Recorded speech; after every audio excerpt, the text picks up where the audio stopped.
Yeah. So you said that you started noticing that they were arguing. Your grandma, your sister, and your mom. When did you discover that there was an actual issue when it came to substance abuse with your mom? God bless the dead. My god grandma. She kind of revealed it. Oh, okay. And how old were you when this came to light? I was still in elementary school. And my god grandma kind of like revealed that, your mom does things to support this habit. And they basically revealed that she was an addict. And I was like, so tell me more. What's that? And then she kind of, one thing about my family, most of my family is they're kind of an open book. So I never had to go nowhere to ask questions. Okay. Even my mom. But I don't think at that time she was ready to reveal what she was doing. And then when I found out from my god grandma, I went back and just asked my mom, so is this what this is? And she told me, but then I know she got like an argument with her, like, you should never told her that. But at that point, now it was open, so we just knew. You just knew. Now, what was the catalyst for her to start using drugs? Was it a separation with your father? Like, at that age, was there something revealed as to what led her to that? No, so she was already doing it even with my father. Oh, okay. This is something that happened like prior into her past. My mom, the way she explained it to me, it was just something that she got into. Not necessarily meaning to, but she did. But I guess at that time, to cope with things, she probably was more into it than what she was. I didn't know how bad she was in it because I'm a kid. Yeah, my mom is a happy person, and she never, did anything, like I said, in front of us to reveal that she's doing this stuff. I just know that, like I said, those trips at night was like a fun time for us. I didn't know what she was going to get. Yeah. Like, so for me, like I didn't process what it was until later on. So did she, when it was revealed, did she give you more information? Did she tell you that? Was it more noticeable to you? It was more noticeable. Okay, but she still didn't use in front of you. She just, no. Okay, no. But you knew. But I knew what it was then. Right. But you said that she went to a facility. Yeah. So what happened during that time? Like you were the rehab. How long was she gone? She wasn't gone that long. Oh, okay. It was one of those volunteer rehabs. Okay. Like they put her in there. She got out. Okay. Pretty much. She left. Right. And then she was back home. Okay. But she was still addicted at that point. She didn't go through the process or whatnot. I guess they have to go through stages or whatever. She did at one point, and then that was that. And then she was still using. Okay. And then I remember, I think this is around 4 or 5. I remember we were coming home from daycare or school one of those days, and she was pulling up into my grandmother's driveway, and an officer pulled up. And then me and my brother, we just looking like we didn't know what was going on. Yeah. And he basically was arresting her in front of us. In front of you? In front of us. Oh my gosh. And my god grandma stayed across the street. So she was like, because nobody else was home. So she was like, go to your grandma's house and just wait till grandmother get home. Yeah. So my birth grandmother. So I see the guy putting the cuffs on her. I see her go in the back of the car. And then we walked over, and she said that was the turning point for her to stop when she saw our heads looking out the window while she was getting arrested. Wow. Yeah. So now you're seeing your dad go. Mm-hmm. You see your mom come and go out of rehab. Now you see her getting arrested as a 4, 5, 6-year-old. Mm-hmm. What's going through your head? I feel like my parents just disappearing. That's pretty much what it was. So how did it make you feel? It was weird. Now, when she was arrested, was she gone for a while, or was it just? I think it was maybe like a year or 6 months, something like that. I can't remember the time frame. Okay. I just remember at that point, my aunt and my uncle stepped in, and my grandmother and my sister when she was around. So they was taking us to school. They was taking us to doctor's appointments. And it, it was just weird. Yeah.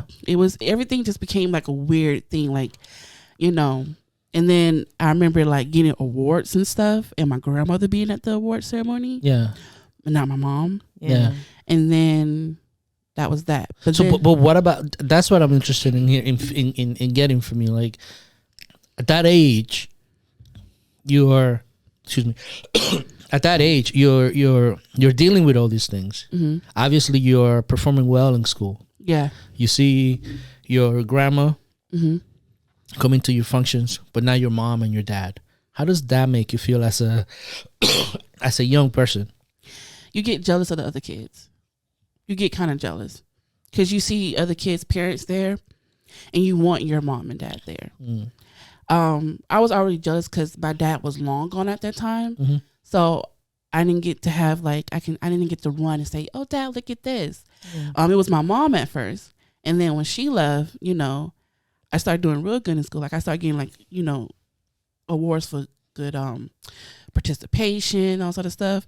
So my grandma would dress me up real nice, and we would do all this stuff. But I remember I kind of want my mom here. Yeah. So you see the other kids see their parents, and you're kind of jealous. But you're a little kid, so you fight through it. But she wasn't gone long, so that I think that was the good thing about it. Mm-hmm.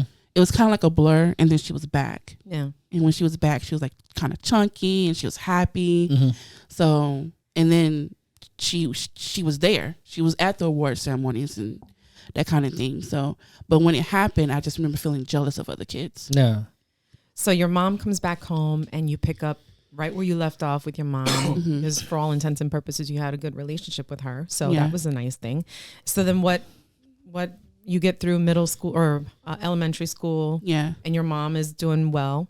Yeah. So, but she's still around like hood guys. So she's dating these different men, not a lot of men. I remember like two main guys. And then we moved to the projects. So she got independent. So she got housing assistance, and we moved to the projects. I remember that vividly because I remember moving out of my grandma's house and getting my own room again. And I felt like, yes. And then I loved it at that point because the projects was different. It was a whole other set of kids. Yeah. All we did was play all day. And I didn't know what was going on, but it was a good time. But the guy she was dating at that time, well, let me change that. She ended up marrying him. His name was Mike. Blessed to death because he passed as well. No. But she was dating him, and they were married. And I remember the dynamic changing because then I had a stepbrother all of a sudden. He didn't stay with us, but every now and then he'll be in and out. And then Mike, his family was very interactive. Like they used to always come over and hang out. And I didn't like that. Like it was like, it was weird. It went from being just like the three of us to the four of us, and then like extended family. Yeah. And I was like, why are they always here?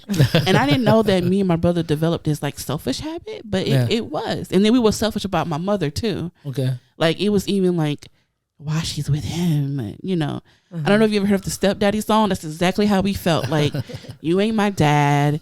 Why are you here? Yeah. It was just weird. And one time he whooped me, and I was like, I don't like this man. So the dynamic was different. It changed, and this is towards the end of elementary school. Okay. Because you went from having like a home with no father figure to now like your mom's doing both roles, and now you have this man in your life, and it was weird. You have to share your mom now, and I didn't know how to process that at first. I like hated him, and it wasn't his fault. It was more so like, why are you here? I shouldn't have to listen to you. Like it was like that. I was selfish, and I developed that talking back habit at this time because I didn't want to listen to him. And my mom, she was like, y'all can't be that way.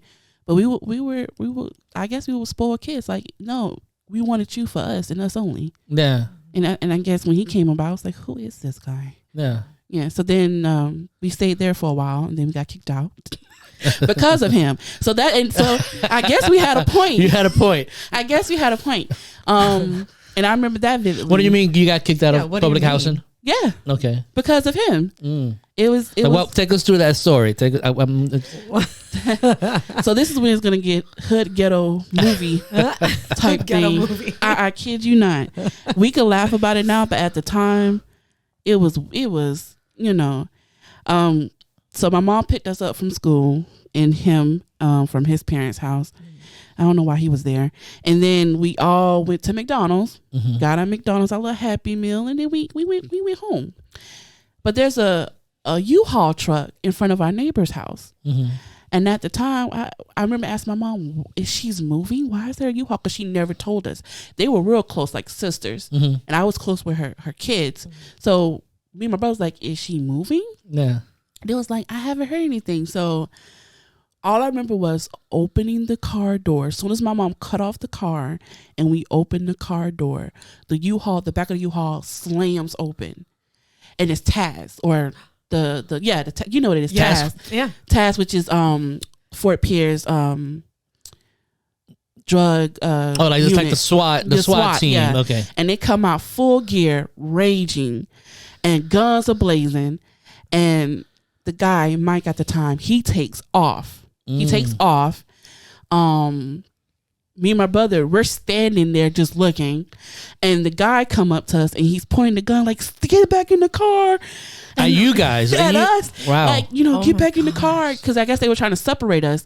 And my mom yelling at the officer, "Don't point that gun at my kids." Oh my gosh!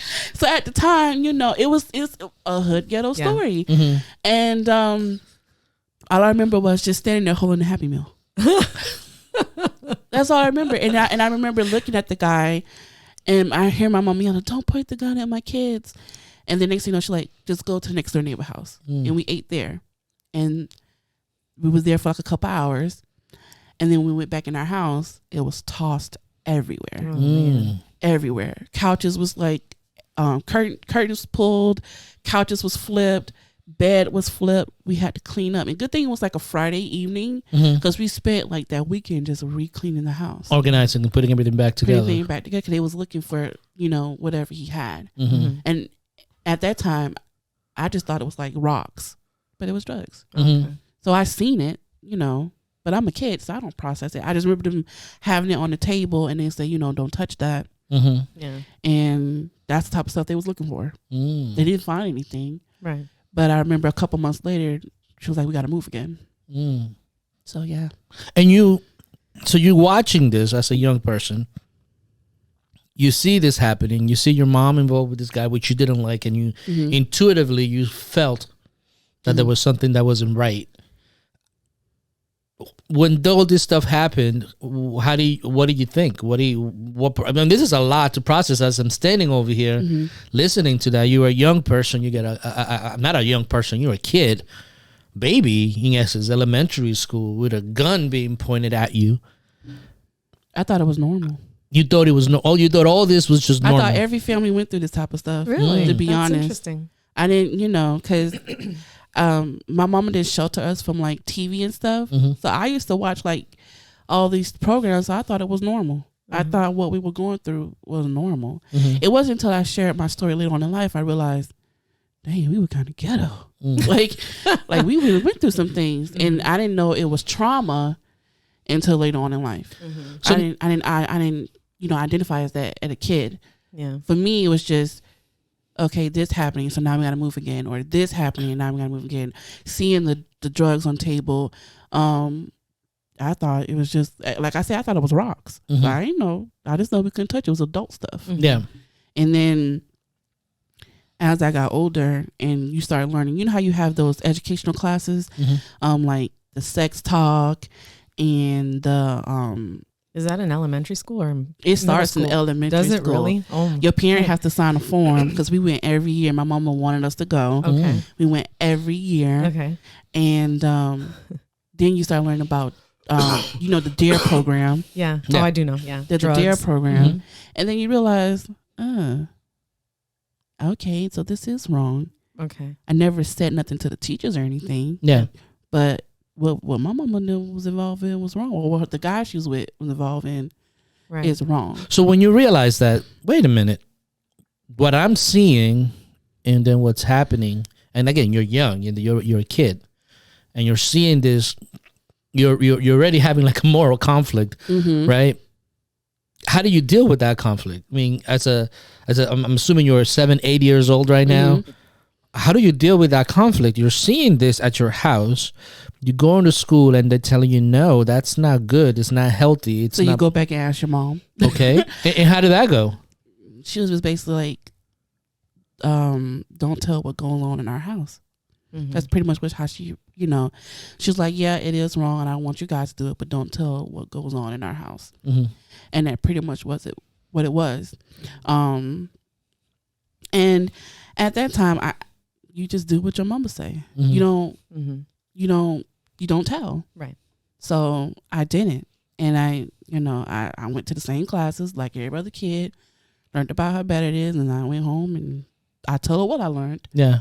But she was like, oh, okay, good. Did that shift though in perspective make you feel like, did it make you feel like, I don't want to be in this house, in this environment? Or did it make you like, well, you know what happens in my house is what happens here. I love my mom. I just feel like we shouldn't get in trouble. Okay. I feel like, we can get in trouble. That's what I kept saying. So you to just her. kept. I was like, well, the things that so-and-so do, we can get in trouble for that. Okay. And she's like, you only get in trouble if you tell. Okay. So you had an awareness that this is not, this isn't good. That's what the DARE program and stuff used to Tells introduce. It kind of helped me understand, like, you don't do certain things. Yeah. Gotcha. And the guy she was with did do certain things. Right. And you just don't tell. So Yeah. How did she justify that relationship, even though you guys were kind of like put in the middle of it all, but she was still willing to marry Mike? How did she justify that to you, or what did she say when it came to that? When you saw that, it's like, well, I'm learning this in school, and Mom, that is not proper or good, but you're still with him. She justified is how he made a living. Okay. How he made a living. And then she was with him up to my middle school years. So, and again, at this time, my mama didn't sugarcoat anything either. She was very open with everything. She revealed your daddy used to sell stuff too. So, and then I realized, well, dang, everybody used to do this. Yeah. But I thought, again, for me at a kid time, I thought a lot of kids' family lives was like the same. Yeah. So a lot of kids, other families were probably doing the same thing. And you saw that same thing in your neighborhood, in your area? Not necessarily in other people's homes. I just thought it was normal. And I just know we couldn't talk about it. Okay. Like if people ask you questions, don't talk about it. Don't tell what we do in our house, because it's not everybody's business. Yeah. And I think that's a concept a lot of families, especially African American families, you don't really talk about what goes on in your house. It's that's something that's always taught. So we didn't until like middle school, and I met someone whose father also got deported. Okay. And I was able to start talking about it, and that's my best friend. She's still my best friend.